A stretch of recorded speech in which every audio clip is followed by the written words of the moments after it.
जय श्री राम। समस्त साहित्य साधकों को रेखा तिवारी का सादर प्रणाम। मंत्र। ओम सहनाववतु सहनौ भुनस्तु सह वीर्यं करवावहै तेजस्विनावधीतमस्तु महाविद्विषावहै। ओम शांति शांति शांति। भावार्थ। वह परमात्मा हम आचार्य और शिष्य दोनों की ही साथ साथ रक्षा करे, हम दोनों साथ साथ पालन करें, हम दोनों साथ साथ विद्यार्जन सामर्थ्य का संपादन करें, हम दोनों का ज्ञान तेजस्वी हो और हम सभी भी परस्पर द्वेष न करें। आधि दैविक आधि भौतिक आध्यात्मिक इन त्रिविध तापों की शांति हो। वेद के बारे में 4 लाइन। वेद संसार के साहित्य की अमूल्य निधि है। वेद वैदिक संस्कृति के मूलाधार है। वेद परमात्मा द्वारा प्रदत्त दिव्य ज्ञान है। यह ज्ञान प्रभु से सृष्टि के आदि में मानव मात्र के कल्याण के लिए दिया था। वेद से प्राचीन कोई भी ग्रंथ संसार के किसी भी पुस्तकालय में नहीं है। वेद ब्रह्म का निश्वास और महान देव का सर्वांग सुंदर अमर काव्य है। वेद ज्ञान विज्ञान और आध्यात्मिक रहस्यों से परिपूर्ण हैं। 4 वेद हैं, ऋग्वेद, यजुर्वेद, सामवेद और अथर्ववेद।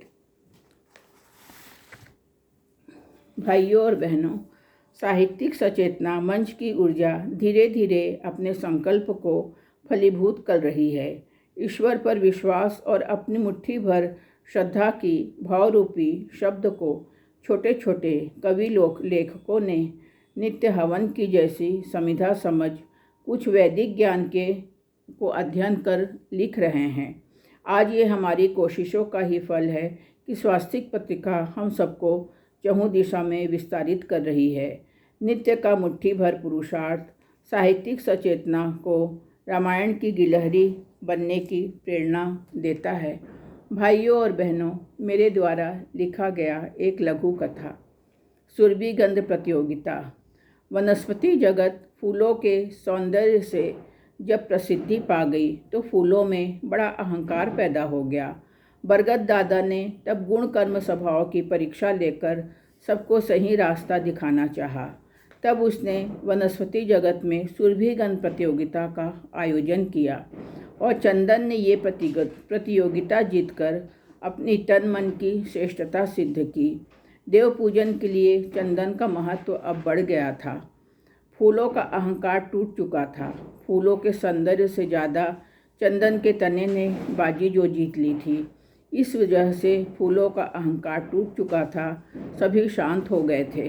तभी हल्की बारिश हुई और चारों तरफ माटी की सौंधी सौंधी महक फैल गई। ऐसी खुशबू आज तक किसी ने नहीं महसूस किया था। यह सुरभि बेजोड़ थी। तभी धरती माता बोली, धरती का कण कण में मेरी आत्मा है, लेकिन जो अपना अस्तित्व मुझ में डालकर निस्वार्थ भाव से सेवा करते हैं वही मेरा सबसे प्रिय पात्र बनता है। मिट्टी सबको जीवन देकर सदैव पैरों तले विनम्रता से रहती है। सो मिट्टी को मैं अपना सबसे अमूल्य सुगंध सुरभि का खिताब देती हूँ, क्योंकि जब भी वह स्पर्श रूपी सेवा प्रदान करती है तब वह पेड़ की जड़ों को पोषित करती है।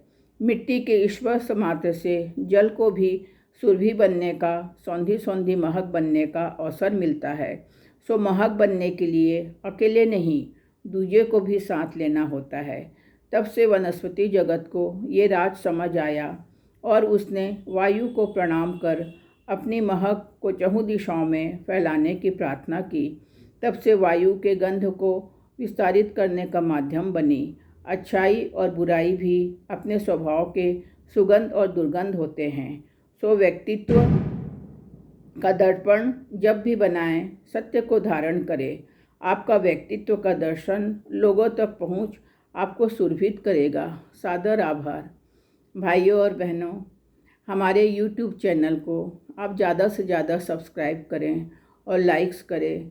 इससे आप हमारी भी साहित्यिक चेतना यात्रा में शामिल हैं। सादर आभार।